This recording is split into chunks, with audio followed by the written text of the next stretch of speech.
Helen, can you just tell us what you're doing today in the collection store? Okay, we are currently doing a collection inventory, Yep. which means we're going through all the items in our collection and trying to find some details about them. And I've come across this box, which I know absolutely nothing about. Yep. This box is one of many unlabelled boxes in our collection, Yep. but it does have on it that is a woven blanket, but we don't know anything about it. So Okay. take a look, and it does, though it looks very old, very fragile, so we'll need to look at storing this correctly and getting some more information. Great. Let's go take a look. Yeah, this could be an exciting find. Kia ora, I'm Kararaina Te Ira. I'm the Museum Director for Hokitika Museum, and my background is in conservation for textiles and Indigenous cultural material. Today we're going to look at a box that Helen Cook, our collections curator, has found. So what we have here is a National Archives 1980s, 1990s edition box. So we're just hoping that this is acid free. So what I can see here is a heavily folded and soiled textile. So as you can see here, there is a red thread, a red woolen thread, and as we slightly turn over one side of the textile, we can see that there's different coloured woolen threads throughout the garment, but only on one face. As I pick up certain areas here, I can see that there is an iron tannate thread running through the top edge of this. So we're going to take this garment, I suspect it's a garment, probably not a blanket, out of the box. Okay. Okay, so let's go. And then you got the base, yeah. And then lift.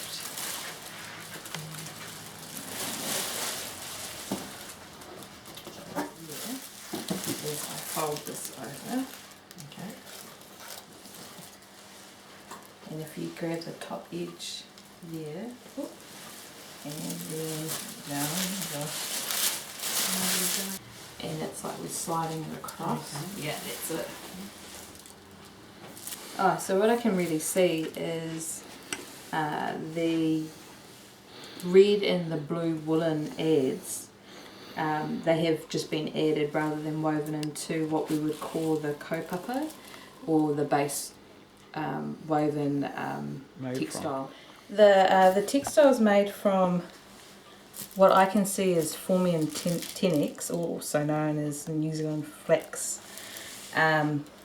It's indigenous to New Zealand and very different to other flax varieties around the world. So what you can see here is you can see the lovely golden colour that anything that's made from the flax turns. So initially when you first see the fibre, it's a very beautiful white, and over time, because it has natural acids within the flax leaf itself, it turns, with also the addition of light and other things, turns this golden colour, which is quite interesting. This kakahu has obviously had a tough life, and it's either wear and tear, possibly storage, and it's frayed in major wear sites. So for example, this particular area here, this top cord, would have been used to tie, so would have had ties to tie this particular cloak around the person, or however they fashioned it. So in any of those areas you can see the damage, and you can also see damage to the centre, the mid-centre, so that tells me when someone's sitting down, they've obviously got caught over time. Would it have been dyed when it was made? So the process of making the fibre itself you have to you have to remove the wax of the flax leaf. Yep. And so that brings out the fibre. The only processing that's usually done prior to this, although there are many different processes, is to use one's saliva to help with the creation of the thread. Right. So in some sense, yes, would be saliva. Yep. Other parts of the country, sometimes they would dip the fibres in a tannin, a tea-like substance known as YY. And does that have a purpose? Is it preservation or is it colouring? Its purpose is just to help to be able to form the thread. Right. It doesn't have a colorant of sorts, but the YY, the tea that is sometimes used, you don't typically see a change of colour, but sometimes there's a hue difference to what the normal fibre thread looks like. And making one of these, would this be an individual activity or would it have been a communal project? I wouldn't say it's communal, mainly because, as you can see here, so some kakahu, you can get away with having many hands working on it. This particular example is a kaitaka that's obviously over time has had adornments on top of it. It's not to say that kaitaka aren't made in a communal fashion, but when your weaving's put on display, having many hands is quite evident. It's best to have consistency of the one. So I would say, due to the consistency of this, that this was by one weaver, or it was by a collective who were in sync with one another. Yeah. And what would this cloth have been used for? Is it ceremonial or day-to-day wear? So this type of kakahu or cloak is particularly special. So the kaitaka is the most precious of all the kakahu, of all the mighty cloaks. And I would have assumed that this was worn for special occasions. It's definitely not everyday wear because the amount of time and effort to create one of these, you wouldn't want to put it through the ringer for everyday wear, especially if you're having to do manual tasks. It's a special item. It's the equivalent of a black tie event garments. Yeah. Okay, so I'll do that again like you said. Yeah. Sort of like a little skirt.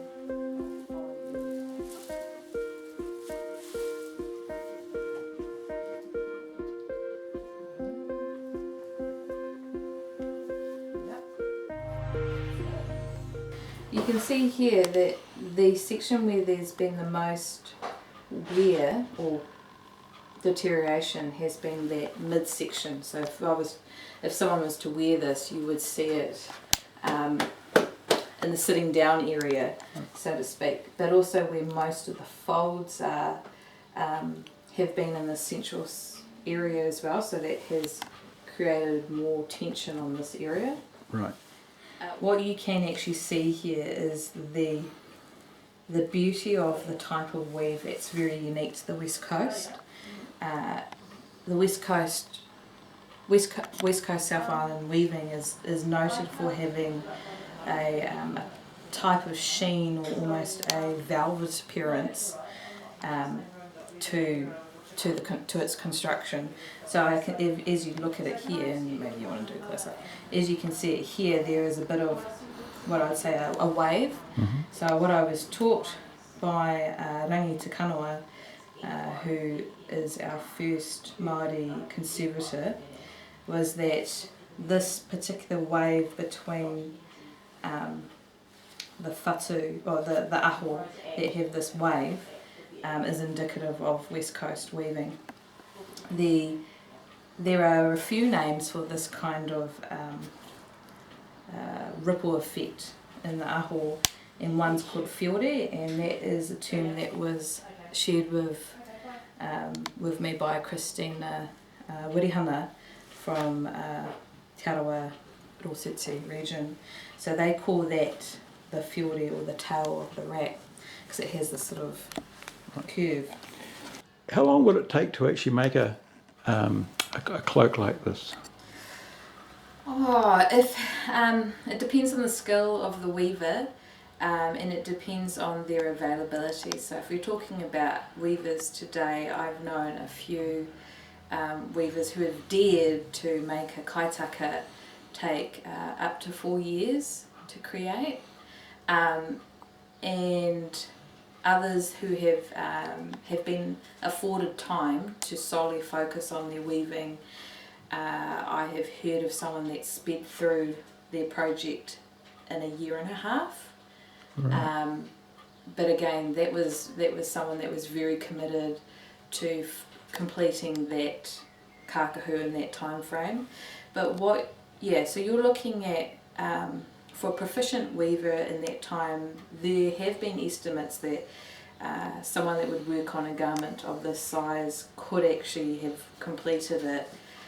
Again, it depends on their skill, just short of a year. But you're looking for this size, you're looking at least at a year's work.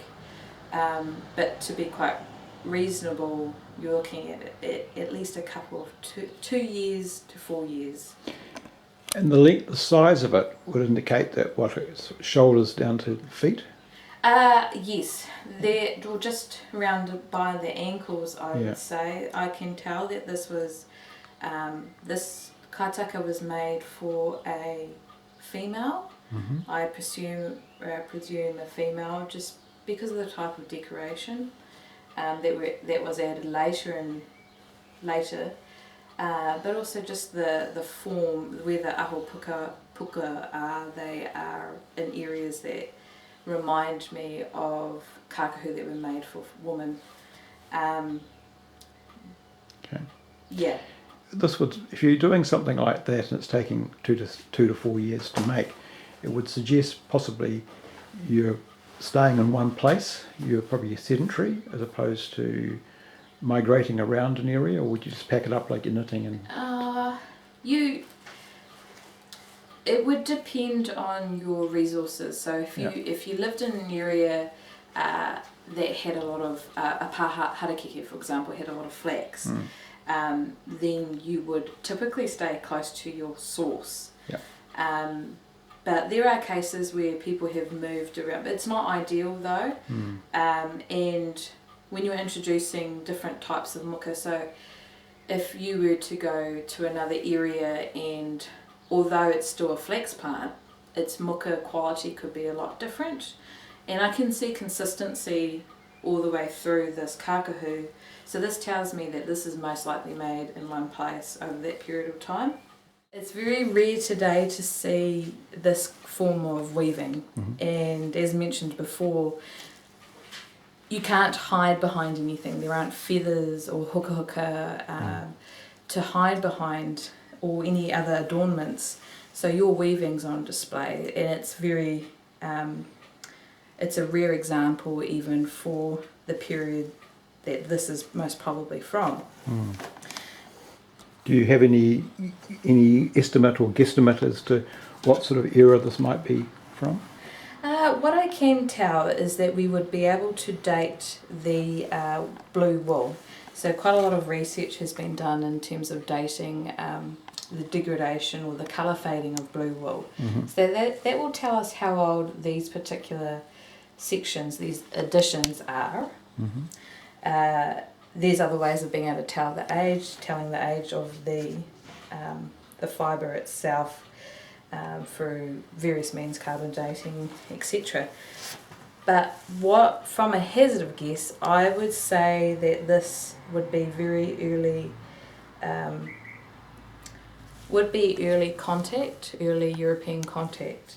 And I say this because of the woolen ads. So a lot of that blue wool has faded. That reminds me of kakahu that have these additions. But on top of that, the fibre in the area, or the muka in that area where the woolen ads are indicative of kakahu from around that time. So early contact. It wouldn't shock me if it's 1800s, from the 1800s. And if it isn't, it's most likely its age, its appearance and age could be largely due to how it has been exposed, so how much light was exposed on the kakahu, how often it was worn, how it was kept. So there's a lot of things that can deceive the eye. Only proper dating can really determine its true age. Would the person that owned this, would they have made it themselves, or would it have been gifted to them? Oh, it's quite hard to say. So a lot of weavers that I've met and a lot of examples in museums, you can actually see a signature of sorts. So we do know that quite often kakahu were made for someone. I likened it to an artist and commissioning an artwork from an artist. So often they were usually for someone. However, there are many examples where weavers have created them for themselves or for their families. It's hard to tell. It really is hard to tell if it was made for someone or if it was made for the person who made it. Okay, so we haven't opened it up today because it's going to need more hands to do that. Yes. Yeah. More hands, and it's best to try to not move quite sensitive collection items like this. It's quite important to try to not move as much these types of sensitive collection items, and the reason for it is the more you move it, the more wear and tear occurs. And our point in the museum is to preserve, not to encourage deterioration. So In the ideal world, what would be the next steps that you would take with a cloth like this? in an ideal world, what would be a really important step, because this is quite a unique example for the West Coast, that's still on the West Coast, is to apply a certain preservation mist that soon to be Dr. Rangi Kanawai has developed, and it's a seaweed based solution that is misted over the muka, and the purpose of that solution is to stop the acidity from continuing and from the forming tenax to allow it to just be in a stasis rather than continually degrading with its own acids. Right. The other ideal step is to create purpose-built shelving that is quite aerated, that is monitored for pests. Muka is a particular fibre that pests really enjoy to eat.